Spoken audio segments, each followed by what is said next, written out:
ओम शांति। आज 2 जनवरी 2025 प्रातः मुरली। ओम शांति। बाप दादा मधुबन। आज की बाबा की साकार मधुर अनमोल महावाक्य। बाबा ने कहा, मीठे बच्चे, बाप का पाठ एक्यूरेट है। वे अपने समय पर आते हैं, जरा भी फर्क नहीं पड़ सकता। उनके आने का यादगार शिवरात्रि खूब धूमधाम से मनाओ। आज का प्रश्न है, किन बच्चों के विकर्म पूरे विनाश नहीं हो पाते? किन बच्चों के विकर्म पूरे विनाश नहीं हो पाते? उत्तर में बाबा ने कहा, जिनका योग ठीक नहीं है, बाप की याद नहीं रहती, तो विकर्म विनाश नहीं हो पाते।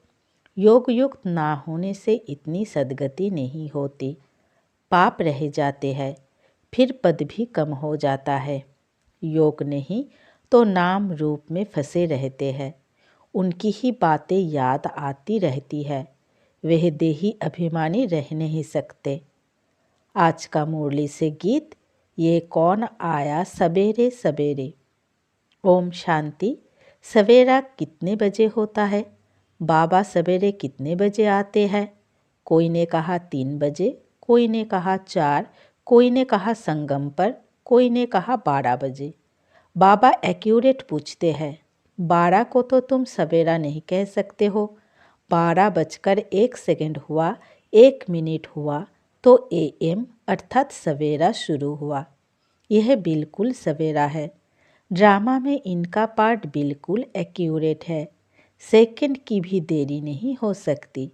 यह ड्रामा अनादि बना हुआ है।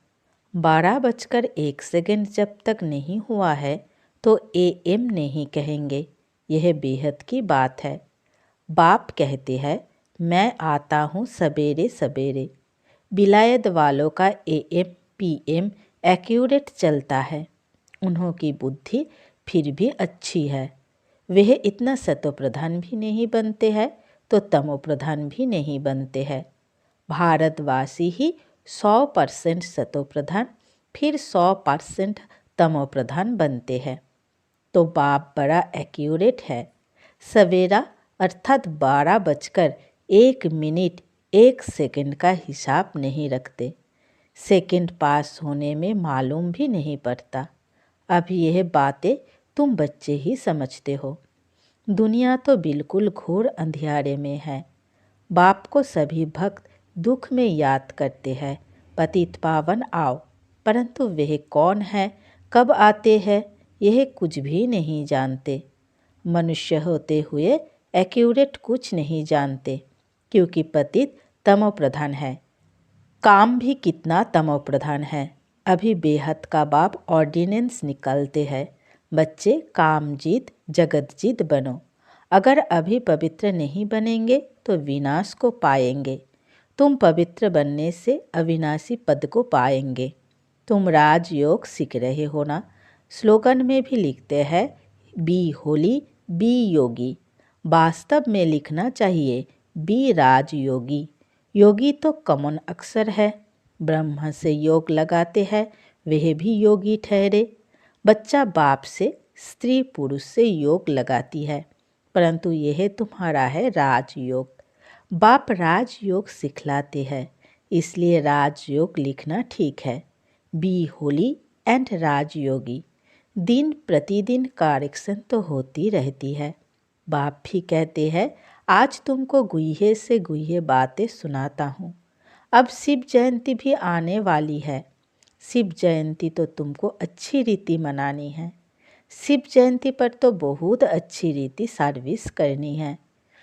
जिनके पास प्रदर्शनी है, सभी अपने अपने सेंटर पर अथवा घर में शिव जयंती अच्छी रीति मनाओ और लिख दो, शिव बाबा गीता का ज्ञानदाता, बाप से बेहद का वर्षा लेने का रास्ता आकर सीखो।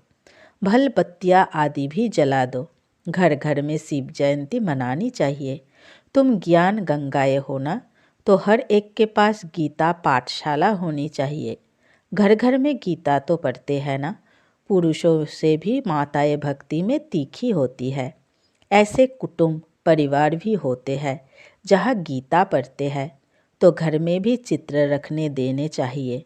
लिख दे कि बेहद के बाप से आकर फिर से वर्षा लो। यह शिव जयंती का त्यौहार वास्तव में तुम्हारी सच्ची दीपावली है। जब शिव बाप आते हैं तो घर घर में रोशनी हो जाती है। इस त्यौहार को खूब बत्तियाँ आदि जलाकर रोशनी कर मनाओ। तुम सच्ची दीपावली मनाते हो। फाइनल तो होना है सतयुग में। वहाँ घर घर में रोशनी ही रोशनी होगी, अर्थात हर आत्मा की ज्योत जगी रहती है। यहाँ तो अंधियारा है। आत्माएं आसुरी बुद्धि बन पड़ी है। वहाँ आत्माएं पवित्र होने से दैवी बुद्धि रहती है। आत्मा ही पतित, आत्मा ही पावन बनती है। अभी तुम वार्थ नॉटे पेनी से पाउंड बन रहे हो। आत्मा पवित्र होने से शरीर भी पवित्र मिलेगा। यहाँ आत्मा अपवित्र है तो शरीर और दुनिया भी इम्प्योर है। इन बातों को तुम्हारे में से कोई थोड़े है जो यथार्थ रीति समझते हैं और उनके अंदर खुशी होती है। नंबरवार पुरुषार्थ तो करते रहते हैं। ग्रहचारी भी होती है। कभी राहु की ग्रहचारी बैठती है तो आश्चर्यवत भगंती हो जाती है। बृहस्पति की दशा से बदलकर ठीक राहु की दशा बैठ जाती है। काम विकार में गया और राहु की दशा बैठी। मल्ल युद्ध होती है ना। तुम माताओं ने देखा नहीं होगा, क्योंकि माताएं होती है घर की घरेत्री। अब तुमको मालूम है भ्रमरी को घरेत्री अर्थात घर बनाने वाली कहते हैं। घर बनाने का अच्छा कारीगर है, इसलिए घरेत्री नाम है। कितनी मेहनत करती है, वो भी पक्का मिस्त्री है। 2-3 कामरा बनाती है, 3-4 कीड़े ले आती है। वैसे तुम भी ब्राह्मणिया हो। चाहे 1-2 को बनाओ, चाहे 10-12 को, चाहे 100 को, चाहे 500 को बनाओ। मंडप आदि बनाते हो, यह भी घर बनाना हुआ ना। उनमें बैठ सबको भू भू करते हो। फिर कोई तो समझकर कीड़े से ब्राह्मण बनते हैं, कोई सड़ा हुआ निकलते हैं, अर्थात इस धर्म के नहीं हैं। इस धर्म वालों को ही पूरी रीति टाच होगा। तुम तो फिर भी मनुष्य हो ना। तुम्हारी ताकत उनसे यानी भामड़ी से तो जास्ती है। तुम 2000 के बीच में भी भाषण कर सकते हो। आगे चल 4-5 हजार की सभा में भी तुम जाएंगे। भ्रमरी की तुम्हारे से भेंट है। आजकल सन्यासी लोग भी बाहर विदेशों में जाकर कहते हैं हम भारत का प्राचीन राजयोग सिखाते हैं। आजकल माताएं भी गेरू कफनी पहनकर जाती है, फॉरेनर्स को ठग कर आती है। उनको कहती है भारत का प्राचीन राजयोग भारत में चलकर सीखो। तुम ऐसे थोड़ी ही कहेंगे कि भारत में चलकर सीखो। तुम तो फॉरेन में जाएंगे तो वहाँ ही बैठ समझाएंगे।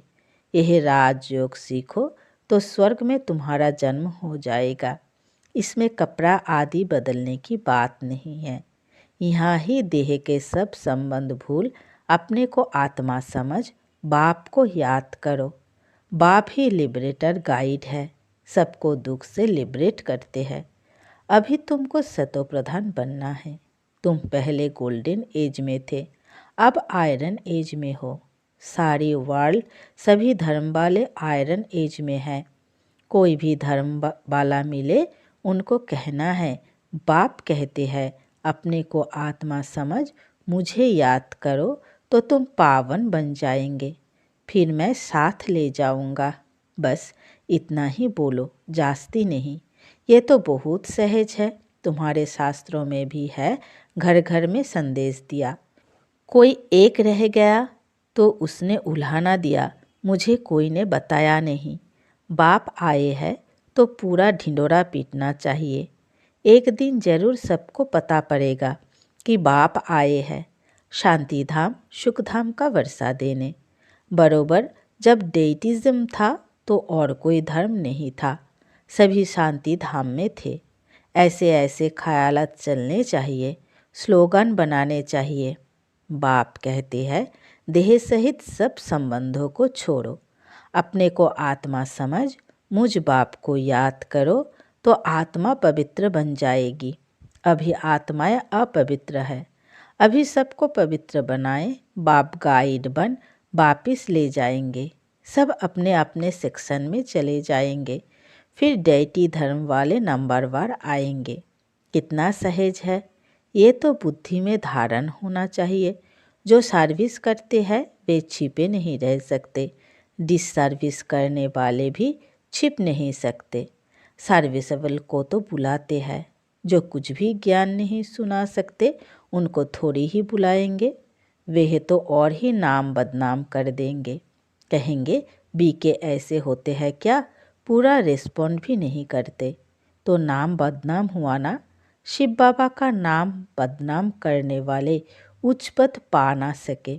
जैसे यहाँ भी कोई तो करोड़पति है, पद्मपति भी है, कोई तो देखो भूख मर रहे हैं। ऐसे बेगर्स भी आकर प्रिंस बनेंगे। अभी तुम बच्चे ही जानते हो, वही श्री कृष्ण जो स्वर्ग का प्रिंस था वे फिर बेगर बनते हैं। फिर बेगर टू प्रिंस बनेंगे। ये बेगर थे ना, थोड़ा बहुत कमाया वह भी तुम बच्चों के लिए, नहीं तो तुम्हारी संभाल कैसे हो। यह सब बातें शास्त्रों में थोड़े ही है, शिव बाबा ही आकर बतलाते हैं। बरोबर ये गांव का छोरा था, नाम कोई श्री कृष्ण नहीं था।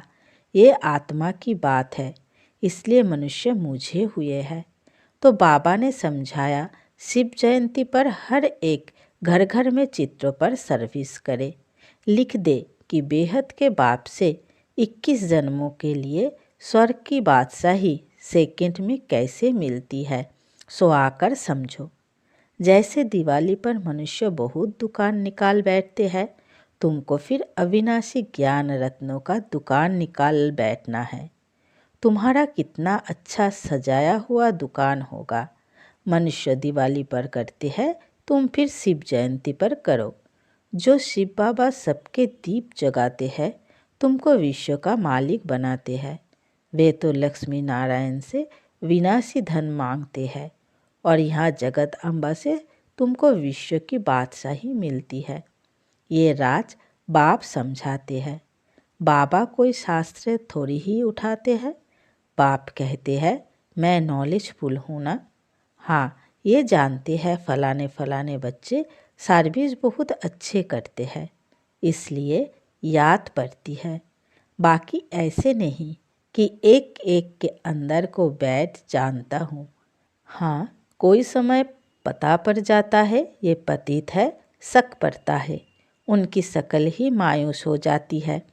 तो ऊपर से बाबा भी कहला भेजता है इनसे पूछो। यह भी ड्रामा में नूंद है जो कोई कोई के लिए बताते हैं, बाकी ऐसे नहीं सबके लिए बताएंगे। ऐसे तो ढेर है, काला मुँह करते हैं। जो करेंगे सो अपना ही नुकसान करेंगे। सच बतलाने से कुछ फ़ायदा होगा, नहीं बताने से और ही नुकसान करेंगे। समझना चाहिए बाबा हमको गोरा बनाने आए हैं और हम फिर काला मुँह कर लेते हैं। यह है ही कांटों की दुनिया, ह्यूमन कांटे है। सतयुग को कहा जाता है गार्डन ऑफ अल्लाह और यह है फॉरेस्ट। इसलिए बाप कहते हैं जब जब धर्म की ग्लानि होती है तब मैं आता हूँ। फास्ट नंबर श्री कृष्ण देखो फिर 84 जन्मों के बाद कैसा बन जाता है। अभी सब है तमो प्रधान, आपस में लड़ते रहते हैं। ये सब ड्रामा में है। फिर स्वर्ग में ये कुछ नहीं होगा। पॉइंट्स तो ढेर की ढेर है, नोट करनी चाहिए। जैसे बैरिस्टर लोग भी पॉइंट्स का बुक रखते हैं ना, डॉक्टर लोग भी किताब रखते हैं, उसमें देखकर दवाई देते हैं। तो बच्चों को कितना अच्छी रीति पढ़ना चाहिए, सर्विस करनी चाहिए। बाबा ने नंबर 1 मंत्र दिया है मन मना भव। बाप और वर्षे को याद करो तो स्वर्ग के मालिक बन जाएंगे। शिव जयंती मनाते हैं, परंतु शिव बाबा ने क्या किया? जरूर स्वर्ग का वर्षा दिया होगा। उसको 5000 वर्ष हुए। स्वर्ग से नर्क, नर्क से स्वर्ग बनेगा। बाप समझाते हैं बच्चे योग युक्त बनो तो तुम्हें हर बात अच्छी तरह समझ में आएगी। परंतु योग ठीक नहीं है, बाप की याद नहीं रहती तो कुछ समझ नहीं सकते, विकर्म भी विनाश नहीं हो पाते। योग युक्त ना होने से इतनी सद्गति भी नहीं होती है, पाप रह जाते हैं, फिर पद भी कम हो जाता है। बहुत है, योग कुछ भी नहीं है, नाम रूप में फंसे रहते हैं। उनकी ही याद आती रहेगी तो विकर्म विनाश कैसे होंगे। बाप कहते हैं देही अभिमानी बनो।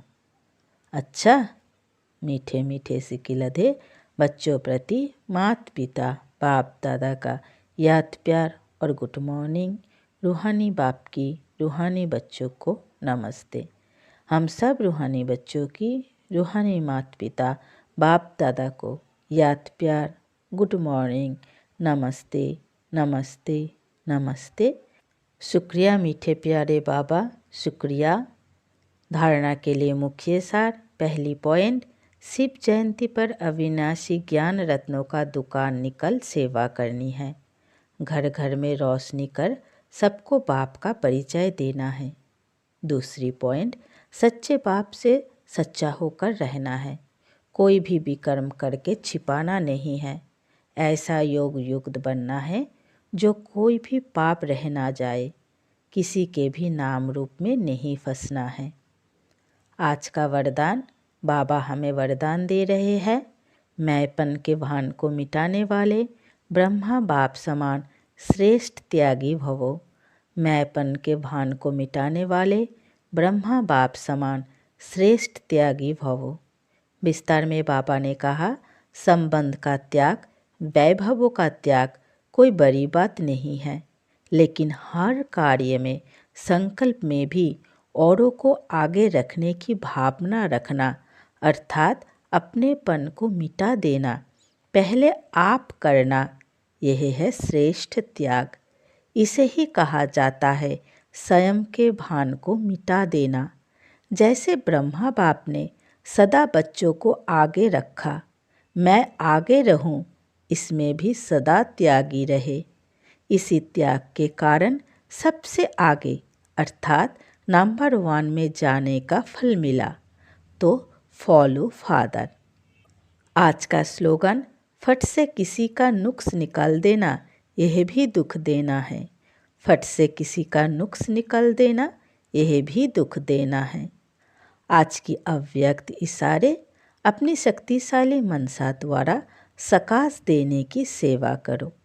जैसे ऊंची टावर से साकाश देते हैं, लाइट माइट फैलाते हैं, ऐसे आप बच्चे भी अपनी ऊंची स्थिति अथवा ऊंचे स्थान पर बैठ कम से कम 4 घंटे विश्व को लाइट और माइट दो। जैसे सूर्य भी विश्व में रोशनी तब दे सकता है जब ऊंचा है, तो साकार सृष्टि को साकाश देने के लिए ऊंचे स्थान निवासी बनो। अच्छा, ओम शांति।